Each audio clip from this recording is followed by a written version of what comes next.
Ladies and gentlemen, I'm beyond grateful that you're here. It's really an honor because I came here to share a story that changed my life, a story that people with big dreams as you could relate to, but from a young person's perspective. A story filled with desperation, perseverance, a lot of unanswered questions, and a long path ahead. We all people tend to romanticize life. For some, it's having an idea to learn French, dreaming about spending a honeymoon in Paris one day. For others, it's having hot chocolate, covering themselves up in a blanket, and dreaming about an upcoming Christmas. We're just creating this main character syndrome where everything just tends to happen around you. When I talk about this, I always think of some scene from Sex City TV show, but back in January 2024, Startup Day was gone, and I romanticized life differently. Just picture this. Wake up at 5 a.m., hit the gym, have a healthy breakfast, head to work, conduct a team meeting, do everything that you could every day, day by day. You crush sales, you learn something new day by day. But something just didn't feel right. Some weird feeling followed me all of the time. And I thought it was freaking weird, My daily to-do list could contain 30 plus tasks to finish. And at one moment, I was scared that it would look like this. And I thought it was really insane. You might have heard of body dysmorphia. It's when your body seems smaller, bigger, maybe worse than you actually think. You blame yourself and you end up feeling like shit. I'm so sorry for cursing. Let's rewind it to work and productivity.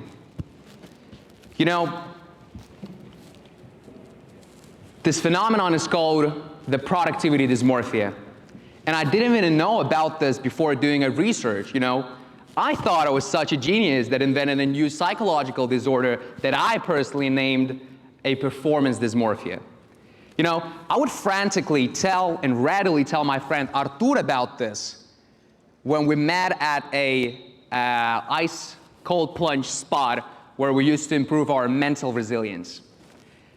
But it was firstly coined by Anna Codria-Rado back in 2021. You can literally, predict the emotion on my face after getting to know it, right? Productivity dysmorphia, it's when no matter how many tasks you accomplish daily, weekly, monthly, you always think that you could have done more and more. With the rise of hustle culture, overworking is glamorized and seen as a badge of honor. We'll all see these videos on TikTok with some, Elon Musk footages where they keep telling that the only thing that he did was work. Or Gary Vee screaming at you on TikTok, go and do this, you got this. Or Kobe Bryant, being praised for his work ethic, quoting, I didn't feel good about myself if I wasn't doing everything I could to be the best version of myself. If I felt like I left anything on the table, it would eat away at me. And not only many young, ambitious people fall for this, but also those who didn't achieve something that they desired in life. I conducted a survey back in November 2024, roughly 3 months ago, and my hypothesis were, so if you are a business owner, an aspiring entrepreneur, then you can experience the productivity dysmorphia more. When I used to work at Sportland, it is a store with goods for athletes and clothes. Always felt like, man, I want this day to be over as soon as possible. When I got my own business, I realized that every day I wanted to do more and more and more. I wasn't satisfied. The second one is that if you're 30 and younger, then you might be a victim of hustle culture. A culture where you can always see some guy that has already run 10 kilometers, done, 10,000 push-ups, and did everything that he could to post it online. You start comparing and you all know what's next. The third one is actually a little bit controversial. If you're a male, then you can experience it slightly more because of the inner conquering spirit. All right, ladies, I can see all of you here, and I actually believe that nowadays, girls and ladies are more hardworking than men. Literally, I have my girlfriend sitting in the front row, and when she woke up one day before me, got her computer out and started writing something, chaotically, then writing something in her notebook, I thought, I barely made it to the bathroom, you get me? The fourth one is that if you're an active social media user, then you experience it more because you're not living up to full potential. You see some guys that are driving McLarens, Ferraris, at 14, 15 years of age. At 14, I could barely talk to a woman, And that is insane. Keep up with me to find some interesting narratives that I found, but a little bit later. We're all here because we love innovations. We love business, don't we? Okay, raise a hand, someone who is in love with business. No one? Ain't no way I can see one hand. I need more. 2, 3, 4? Okay. We all love business and we love to solve problems. That's why we're here in the cultural capital of Tartu. In business, with every solved problem comes another problem to solve. So do I remember going from one level to another. It's called a lonely chapter in business and life. And I'm quoting Alex Hermosi here. I worked day and night. I was so driven to get what I wanted, and I was really misunderstood. I didn't link up with friends that often, and I thought that I was a villain back then. So how do you not get into a family or friends feeling when you're this active and ambitious guy? It was January 2024, as I said, and I romanticized my life a little bit differently. I left my parents' house, moved out from there, and I set a goal to create content. It was 3 videos a day, no matter what. And as a former European Taekwondo champion, I thought, okay, it will be something motivational, I guess. It is funny because I started talking about Elon Musk and Gary Vee motivating other people, but I ended up doing the same thing.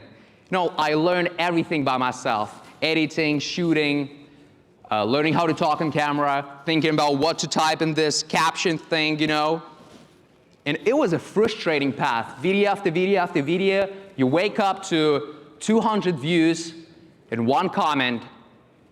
Guess from who it was? It was my mom saying, "Keep going, son.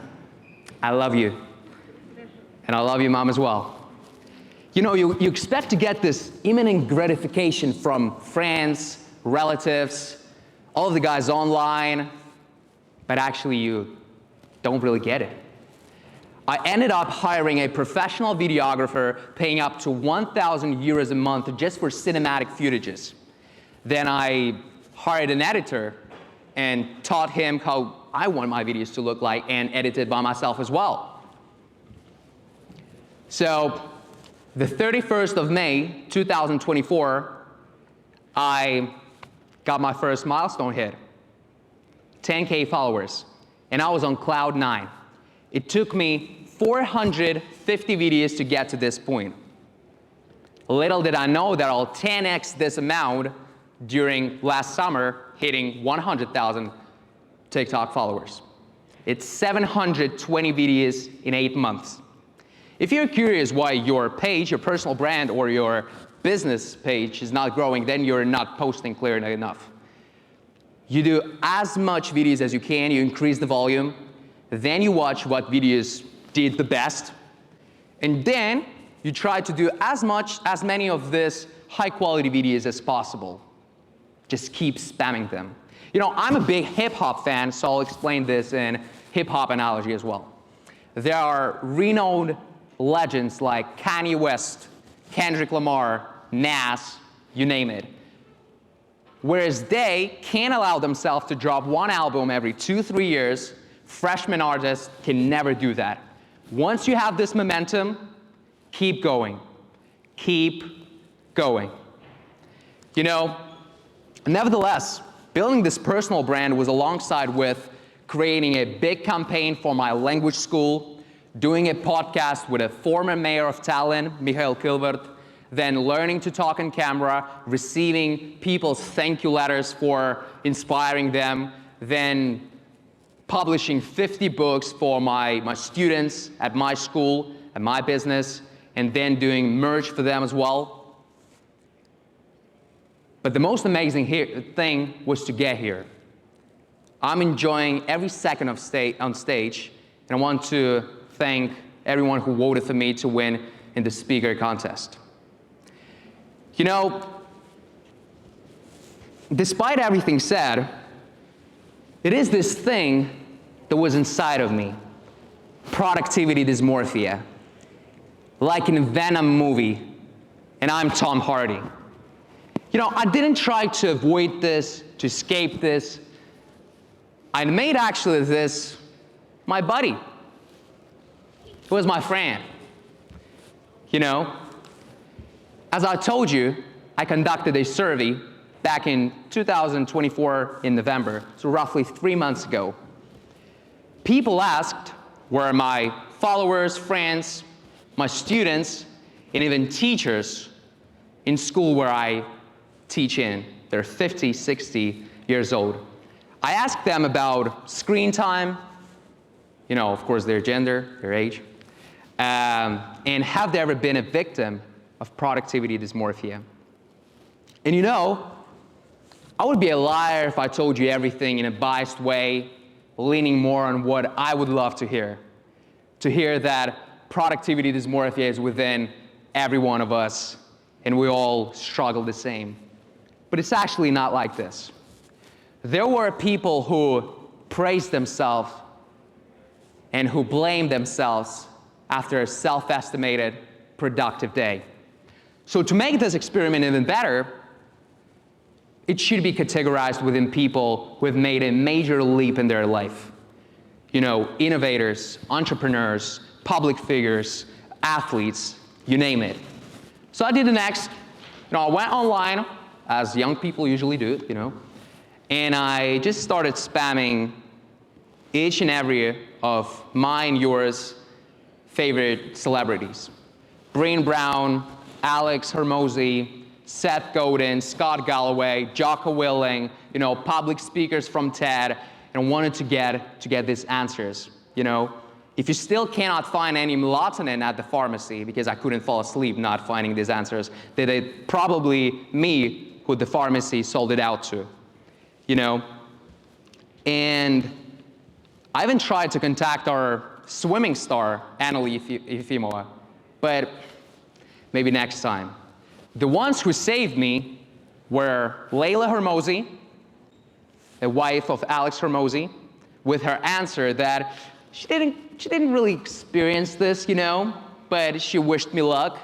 And Louis telling me that he can't really relate to this teenage grind hustle mode.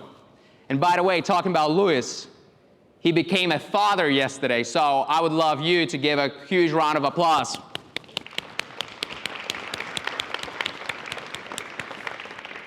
Absolutely. And then I thought, you know, while I was writing this speech, I thought, okay, Erik, you're fucked. There's no linear correlation to gender, to workplace, to age, or to screen time. What shall I tell people then? Until the right time.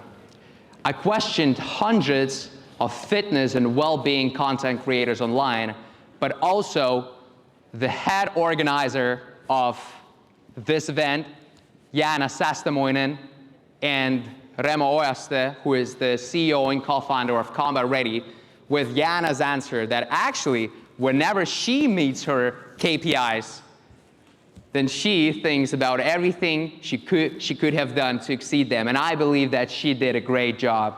Didn't she? Absolutely. Let's give a huge applause.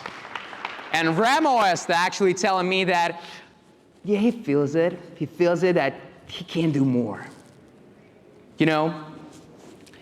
And I try to embrace it as well. Answering my question, is that even healthy? I want your guys' answers as well.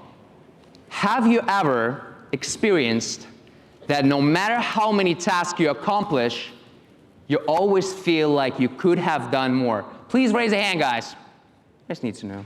All right, all right, all right. We can work on this. God, Jesus, I'm not the one. All right. So I started leaning into the fact that actually I need to embrace it. Is that even healthy? Water is dangerous. I'm sorry. Water is the elixir of power, but 10 liters of it can kill you. The knives, it is a great tool, but don't pass it to children. So was a productivity dysmorphia for me. It was a thing that I didn't want to run away from. You know, I tried to embrace it. And I believe it's within every one of us. You know, people with big dreams. We fail, we dream big, and then we get up again and again and again. From the very beginning of our careers, we were told failure is the part of the process. Failure is the best teacher. Failure is something you don't need actually to fear. So was a productivity dysmorphia for me. You know, deep inside, I once had this conversation with my inner self, where I told myself, Erik, God bless you have this.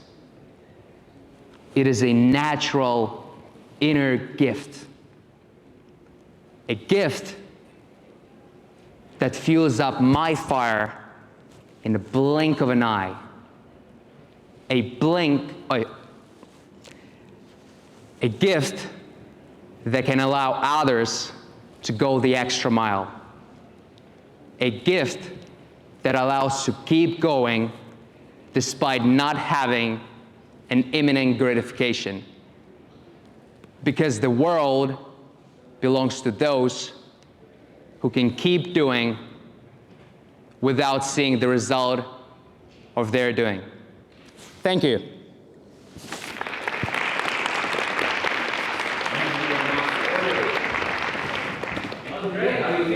I feel great. I feel amazing. Thanks so much. You look like you belong here. You're like born to do this. This is incredible. Thank you. I did my best, actually. Oh, it is an honor. Thank you, guys, actually. Thanks so much. Look at you charming the crowd here like that. That's cute. All right, so people have some questions, so let's... Do they? Okay, wonderful. Yeah, I'm ready to answer. So there's a question, and that's a very good question. So there's a lot of advice you're giving out to people, but how do you personally deal with, not living up to the advice sometimes that you give? Because, everyone has ups and downs. You mean about the productivity dysmorphia? For instance. So the thing is, productivity dysmorphia, I lean into the fact to embrace it and actually to make it my friend. I understand that there are some concerns and you might feel frustrated a little bit. You might experience a burnout, but I searched through hundreds of articles.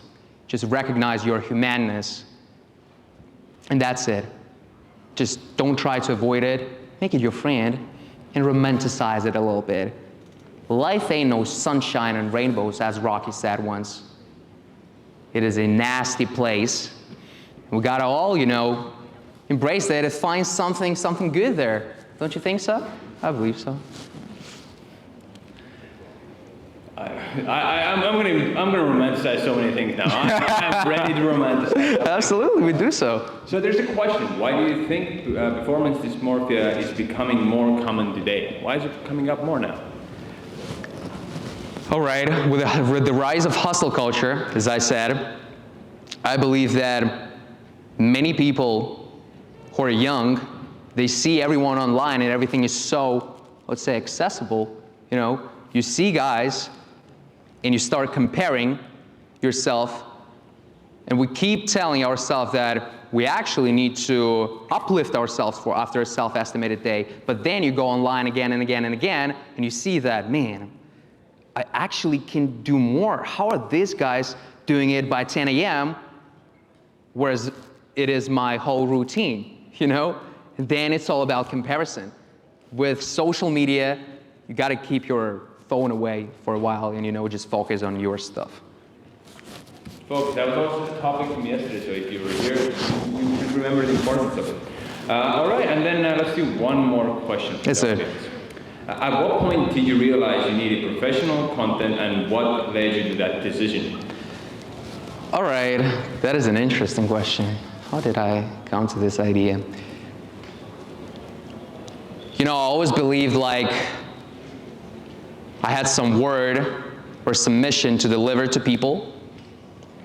I always felt like I'm competent enough to do so. Of course, there was some influence that is popular, but I just thought that I'm ready for this. I want to inspire others. I want to do so, and I really get the most amount of joy because of it. Get me? That's what it is. Thank you for asking questions. Beautiful. And that's a beautiful way to end this presentation. So one more time. Absolutely. Show us the applause for Erik. Thank you, everyone. Thank you. And now, this is our job, so now it's time for a quick break, 10-minute break, and then we see all of you here back at 4.